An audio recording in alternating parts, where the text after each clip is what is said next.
Hi friends, எல்லோரும் எப்படி இருக்கீங்க? நல்லா இருக்கீங்களா? ரொம்ப நல்ல ஒரு வாரமாச்சு வீடியோ போட்டு எதுவும் போட முடியல. அந்த வெளியில் இருந்தனால அதனால் இன்றைக்கி நம்ம ஈஸியானது இந்த வெயிலில் என்ன நம்ம பழைய சாதம் கஞ்சி கூட வச்சு குடிக்க மாட்டோம். பழைய சாதம், தயிர், மோர், தயிர் சாதம் அந்த மாதிரி தான் சாப்பிடுவோம். இப்போ அதுக்கு நம்ம இன்றைக்கி ஈஸியாக ஒரு பருப்பு துவையல் அரைக்க போகிறோம். இப்போ இதை எப்படின்னு அரைக்கலாம் பார்க்கலாம். மிக்சியில் போட்டு அரைக்க முடியாது. மிக்சியில் போட்டு அரைக்கிறது ஈஸியாக சொல்லுங்கள். பருப்புக்கு தேங்காய் அரைமுடி எடுத்திருக்கேன். நல்லா கடலைப்பருப்பு, பூண்டு ஒரு 4-5 பல் எடுத்துருக்கேன். வரமிளகா ஒரு 3, கறிவேப்பிலை, புளி ஒரு துண்டு, உப்பு. இதை நம்ம எப்படி அரைப்போம்? இது வறுக்கணும். பச்சையாகவும் அரைச்சிக்கலாம் நமக்கு. ஆனால் அது வந்து சாயந்தரத்துக்குள்ளே ஒரு மாதிரி வாசம் அடித்த மாதிரி இருக்கும். பச்சை சிம்பிளுக்கு ஈஸியாக நம்ம போய் மிக்சியில் போட்டு, ஆனால் பருப்பு போடுறதுனால அப்படி அரைக்க முடியாது. அதனால் நம்ம வறுத்து தானே அரைக்கணும். இப்போ நம்ம பருப்பு வறுத்து அரைச்சிக்கலாம். இது அரைச்சிட்டு வச்சுருக்கேன். கொஞ்சமாக எண்ணெய் விட்டு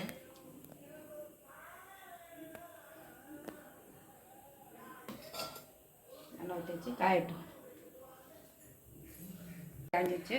இப்போ நம்ம இந்த பருப்பு போட்டுருவோம். வரமிளகா போட்டால் சீக்கிரமாக அது கருகிடும். அப்போ அதனால் அதை நம்ம அந்த பல்லு பூண்டு தோலோடய போடுங்க, அதுவும் தப்பு தான்.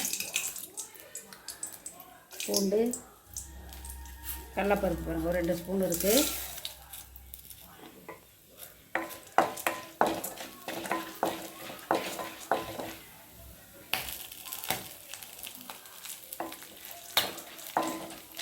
இப்படியே கொஞ்சம் செவக்கட்டும்.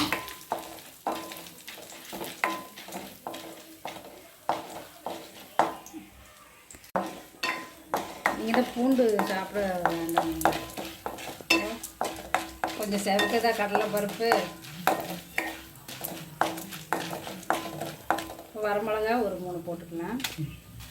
பார்த்து போடுங்க. வரமிளகா ரொம்ப காரம் இருந்தால் நீங்கள் ஒன்றே போட்டால் கூட போதும். டேஸ்ட் இருக்கும். பருப்பு போட்டு வரணும், நமக்கு ஒன்று டேஸ்ட் இருக்கும். இப்போ 2 கருவேப்பிலை போட்டுக்கலாம்.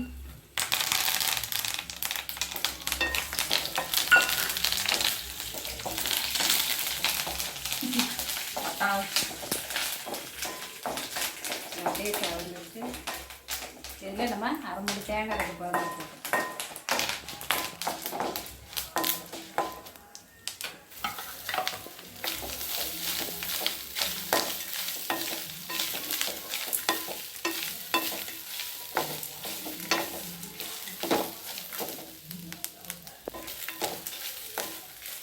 நம்ம இந்த பருப்பில் வறுத்து அரைக்கிறனால நம்ம புளி போட்டு சீக்கிரம் அரைய, அதனால் புளி கொஞ்சம் தண்ணியில் போட்டுக்கோங்க. அரைக்கும் போது அப்படி போட்டு அரைச்சிடுங்க. இதில் 2 உப்பும் போட்டு வறுக்கும் போதே வாசனை வரும் பாருங்க. பழைய சோத்துக்கு சாப்பாட்டுக்கு நீங்கள் தயிரும் போது இந்த தயிர் சாதமெல்லாம் செய்யும்போது நீங்கள் இந்த சட்னியை அரைச்சி, இப்போ ஊருக்கு எங்கேயாவது போனால் கூட நீங்கள் இந்த சட்னியை அரைச்சிட்டு இலையில் போட்டுனா கட்டி சாப்பிடுங்க. டேஸ்ட் அப்படி இருக்குது.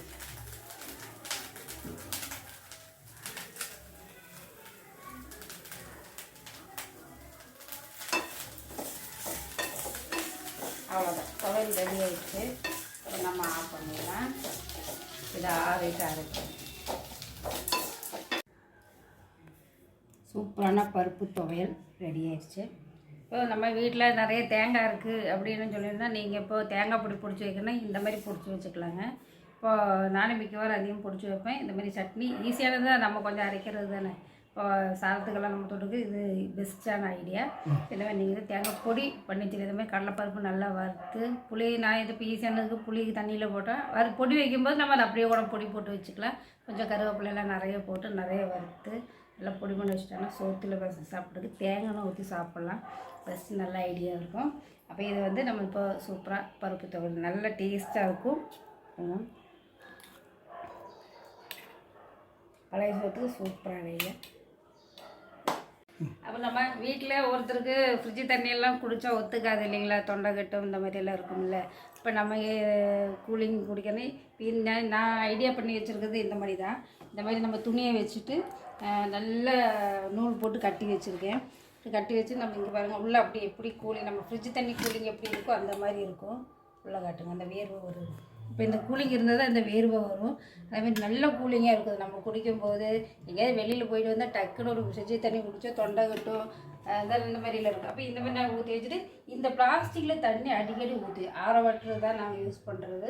அதை பிடிச்சிட்டு உள்ளுக்குள்ளே தண்ணி ஊற்றி வச்சிடும். துணி அதே மாதிரி ஊறிட்டு பாத்திரமெல்லாம் வீணாக போகாது, நல்லா தான் இருக்கும். இது நான் 2 வருஷமாக நான் இப்படி தான் செஞ்சிட்ருக்கேன். கண்டிப்பாக நீங்கள் இந்த மாதிரி செஞ்சு பாருங்கள். தண்ணி ஜூஸ் போடலாம், நமக்கு தாகம் அடங்கிறதுக்கு குடித்தா தாகம் அடங்காதுங்க, அந்த மாதிரி இருக்கும். கண்டிப்பாக நீங்கள் இந்த மாதிரி செஞ்சு பாருங்கள். நீங்கள் வீட்டில் செஞ்சு பாருங்கள். கண்டிப்பாக உங்களுக்கு பிடிச்சதுன்னா, கண்டிப்பாக இது ஈஸியான சட்னி கண்டிப்பாக உங்களுக்கு பிடிச்சதுன்னா லைக் பண்ணுங்கள், ஷேர் பண்ணுங்கள், சப்ஸ்கிரைப் பண்ணுங்கள், பெல் பட்டனை கிளிக் பண்ணுங்கள். டாட்டா, பாய் பாய். அடுத்த வீடியோ சந்திக்கலாம்.